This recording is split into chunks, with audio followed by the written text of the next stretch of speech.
purchasing 1200 euro gadgets in order to review them on a not so successful YouTube channel is not a sound business plan.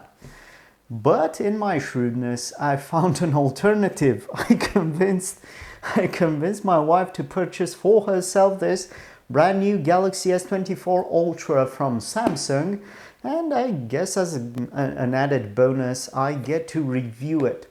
So, without any further ado, let's see what 1200 euros gets you in a smartphone.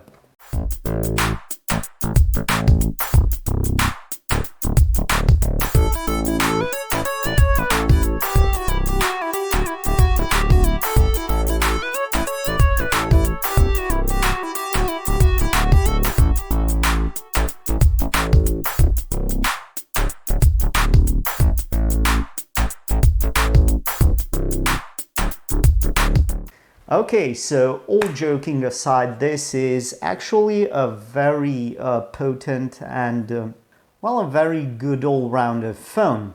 I convinced my wife to purchase this Galaxy S24 Ultra for a couple of reasons. One, she is not a one-handed user. She uses her phone with two hands. She spends most of her time on, well, her leisure time on the smartphone. She doesn't use the computer as much as I do. She doesn't own a modern laptop. And well, I felt that given the camera performance of the Galaxy S24 Ultra, this would be the perfect phone for her. Especially since we don't really want to get out of the Samsung ecosystem. Again, a bit of a disclaimer, this is not quite a comparison review. This is just an unboxing and a general presentation of what the real world Samsung Galaxy S24 Ultra will get you. By the way, two disclaimers, and I know I'm getting a bit long in the introduction here. One, obviously Samsung had nothing to do with this unit. So I get to film it and form my own opinions, and well, if you find them interesting, please like and subscribe. If not, I'm anxiously waiting for your comments. And second point I want to make, and this is rather important, I was very dissatisfied with our local, or rather national, online retailer, EMAG. They were disappointing to say the least. They are nefarious and well, disingenuous in their presentation. I cannot understate this situation. They promised a set of wireless Samsung buds, but unfortunately they didn't send it in the package, and their response was, quite frankly, that when we purchased this phone, they were out of stock. So I guess their promises on the website are really have no value at all. Shame on you, EMAG. But anyway, moving on to the Samsung Galaxy S24 Ultra, and I will try to share a bit of an unboxing experience, though there's not much to it. There's just this one box, the phone that is in it, and well, a cable, a SIM key, and some booklets, and that's about it. Now, construction of the phone itself, I believe, well, at least in my humble opinion, this is one of the most important aspects of a brand new phone. And while this titanium gray S24 Ultra does not let you down, it is a slab of a phone, and yes, I know it's rather dull and boring, and while it's the same monotony and litany of designs which we have seen for 10 years now. But listen, sports cars have been keeping to the same basic design elements for the past 30 or 40 years or so, and well, even if you find them well, boring at some point, you still love them. And that's how I feel about glass and metal sandwich smartphones. I consider this minimalist design to be, well, to be actually the, I don't know, the peak of our accomplishments in this field anyway. What I would like to mention is that, of course, there is little to no flex in the body at all. And well, you can really see why you are paying extra for this phone. And also the screen, I believe, for the first time is not rounded off the edges. There's just a little chamfer, I believe, but the screen itself is not that type of characteristic waterfall curved edge display that Samsung has been known for in the past 10 years or so. If it's a good or bad thing, it remains to be seen. The previous S20, which my wife uses, also had this edge screen. I don't think she will miss the edge screen. The flat one is quite nice, and as an added bonus, you can apply a screen protector on it much more easier, and it will stay on much longer, and it will be basically this is the more practical variant. On the one hand, it's more practical. On the other hand, I feel that Samsung has lost some of its original design language. Moving on, in terms of dimensions, well, first time I laid my eyes on this phone, I thought it was rather clunky, but now looking at it, at the limit, I think you could operate it one-handed. Even though I have smallish, stubby hands and well, I struggle to reach on the edge of the screen, the opposing corner of the screen, I still feel that I can, well, at the limit, swipe down on the Android bar here and access some of the more basic functions like, well, like the camera and, well, so on and so forth. So anyway, that's my take on the construction, dimensions, and the screen, which, by the way, is an excellent AMOLED. And well, I don't really think that in this day of age, in the middle of 2024, I don't think you can get a better display than this, but I will put up some specifications on the screen. There's the Gorilla Armor glass covering the dynamic LTPO AMOLED 2X 120Hz HDR10 Plus 2600 nits display with 6.8-inch diagonal and 1440 by 3120 pixel resolution with a 19.5:9 aspect ratio and a 505 pixel per inch density, which is a fancy way of saying this is the top dog, and you cannot really improve on this. And sunlight legibility is actually most impressive, and I will show you some clips here so you can see what I am talking about. Now, one last mention I will say about the screen. I'm a bit disappointed that it doesn't really have an inbuilt screen protector. I know this is a premium device, and Samsung, well, they're trying to sell you on the minimalist premium experience, where you don't have everything at a mediocre quality, but rather you can you can go to a third party supplier and just install the best darn screen protector you can. But I feel that they have missed out a bit on the conscious buyer. I don't really identify myself as a premium user, even though I have the financial capability to purchase such a device. I will do it very rarely, and really I miss the goodies that came in the package a couple of years or so, like the screen protector or a complimentary case, or rather the power charging brick. But you know, that's just my thought on the matter.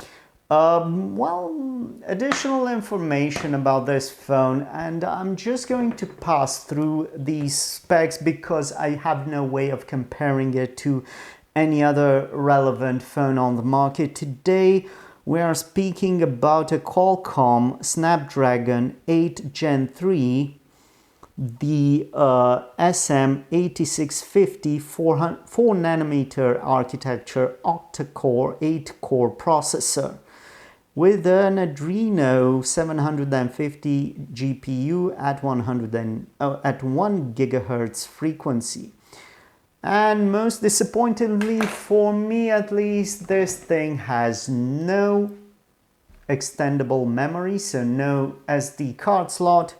So what you get out of the box is what you will be using during the lifetime of this phone. And well, I convinced my wife to get the middle variant, which is just about right as the story with the Goldilocks goes. And I suggested that 256 gigahertz is too little space, and well, 1 terabyte, even though it's convenient, is a bit too expensive. And this 512 gigabyte variant is, well, basically just about right for her needs, at least from one vacation to another. She can upload her important photos and reels on social media and afterwards move them on a laptop or on a storage disk, as the case might be. So really, she will have to manage with 500 gigabytes or so, out of which, well, let's see actually how much the Android system will take out of that. Okay, so internal storage is ample and capacious, and right now it's only 6% used, about 33 gigabytes out of 512, which is actually not bad at all. Okay, so so I know that by this time I'm stating the obvious, but special mention goes to the accessibility and speed of this device, the reactiveness, or rather the quickness, I don't know how to explain it, the urgency and the immediacy with which this phone rather responds to apps and to everything that's available, and it's quite a bit faster than my S20, but the difference though is not such a big leap as I have previously intuited or imagined. But yeah, then again, this shouldn't come as a surprise. The S20 is still a flagship. It still has access to all the plethora of updates and security patches and software goodies, at least for a few years to come, even though I'm a bit of an old school curmudgeon and I refuse to update my phone every few months or so. And currently I've been disabling the update option on this phone for about 1 year. But anyway, that's just me, and you don't really have to endorse or approve this attitude. Certainly my wife will not be doing that. Now, another reason why I insisted on her switching to an S24 Ultra, or rather a new phone, is because her S20 right now suffers from AMOLED burning. You know, the icons have stayed on quite a long time on the display, and they have engraved themselves, they have etched themselves in the AMOLED screen. So right now she needs a new phone. I'm not going to go too much in depth with this S Pen. I don't really know how to use it. I think it's an added bonus for when you want to edit some photos, and I will try to see if that is something that is an option. See if I can do something with the S Pen. So camera wise, this is quite the interesting phone, and I can see here a plethora of options. I have a wide angle camera, I have a normal 1x camera, and I can zoom in as far as 10x and see if it still keeps the high detail in the photo, or rather is just a digitally enhanced variant. And well, listen, in this setup with this lighting here, I'm not really quite that impressed with the 10x zoom version, but then again, it's still a smartphone, and well, this is what you get. I'm going to also try and film something with the 10x variant photo and switch between the modes with the camera facing towards me. So this is 5x, this is 3x, and this is 1x filming. And well, the 3x is actually a very good footage, but then when you switch to 5x, you can see the switch to the next camera, which loses quite a bit of quality and well, performance or whatever. And yeah, the 10x filming variant is okay-ish, but nothing to write home about. In controlled conditions and with ample lighting, pictures do look stunning.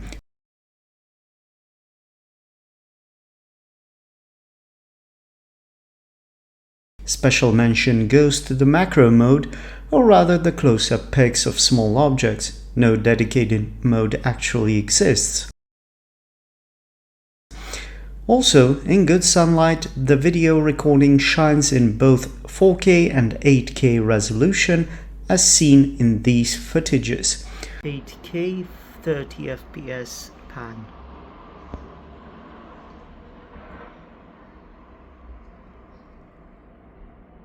Progress and quality is even more evident when compared to the older S20 flagship.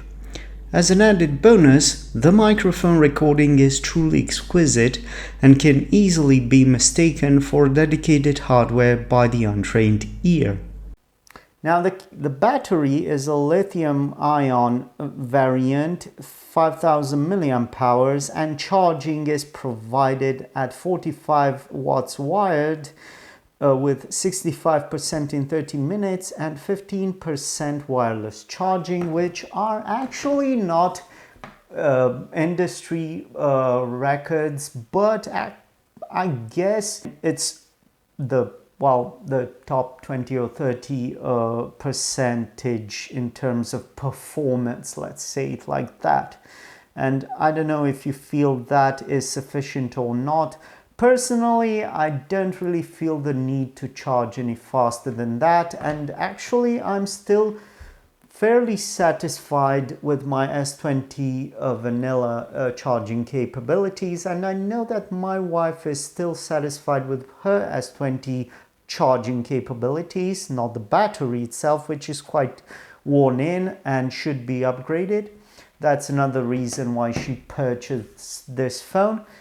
But in all seriousness, if you get to 65% in 30 minutes charging time, that's just acceptable and more than sufficient in our modern day and age. If you want a battery beast and you want bragging rights, go buy a Xiaomi with their super whatever charging. But really, for us as an average power user, but an average one at that, I believe that the S24's charging capabilities and the battery itself are more than sufficient. I'm really curious to know whether this phone will last under heavy usage more than one day, but I suspect it will not. If I were to use it, probably I would get a day and a half out of it most times, but not all times. But I'm fairly certain that my wife will not be managing those figures. At any rate, I believe I'm getting on quite a bit with this review, or rather first look. I would like to mention, since we've come to the I've mentioned the price, I might as well come out and say it. This phone cost in my country the equivalent of less than 1,200 euros. In my subjective opinion, as a user, I feel that that's quite a high number for a high figure for a brand new phone. But then again, if you are a power user, you want to rely on this thing, taking the best photos you can, or nearly the damn best photos you can in a holiday, or to post something, to upgrade your social media status, and you don't invest your money on other gadgets like, I don't know, smartwatches, cameras, laptops, and so on. I believe that splurging on a brand new flagship, top of the line, top of the shelf model phone is quite perfectly acceptable, and you shouldn't feel awkward about that and uncomfortable about that in any way, shape or form. Better wrap this up quickly. In all fairness, I think the S24 Ultra from Samsung is quite the extensive and really well thought out package, except for the added goodies, which are none in the box, but there you have it. That's the way of the world these days. I could say that, this phone would be a steal if it were a few hundred euros less. You can get the 256 gigabyte variant for about 850 to 900 euros, depending on the country. The cheapest, I have found this online at least, mentioned in the US, but they have better prices there. Would I recommend it? I'm very, I wouldn't say proud, but satisfied with the choice, and really glad that my wife, for the first time, can afford a true flagship from the year it came out. So it's a 2024 variant, and she purchased it in 2024, even though in July. In all honesty, I couldn't really wholeheartedly recommend it to one user or another. So yeah, this is a bit of a disappointment in terms of a review. Hopefully you have found it somewhat informative, and really you got a close-up look at what the Galaxy S24 Ultra has to offer and what are its strong points, but I couldn't go out ahead and recommend it. Probably it's one of the best positioned smartphone, premium smartphones budget-wise, but I wouldn't know because I'm not interested in the top-of-the-line flagship devices. Just put it simply, I wanted my wife to have the best, and I think she made the right choice. But it's a bit of a fishtail situation where you have to decide yourself whether you will go left or right. You will take the blue pill or the red pill. So at any rate, I appreciate your time, and I had fun filming this video. And well, hopefully I will see you for the next time. So thanks for watching, and see you in the next one. Bye bye.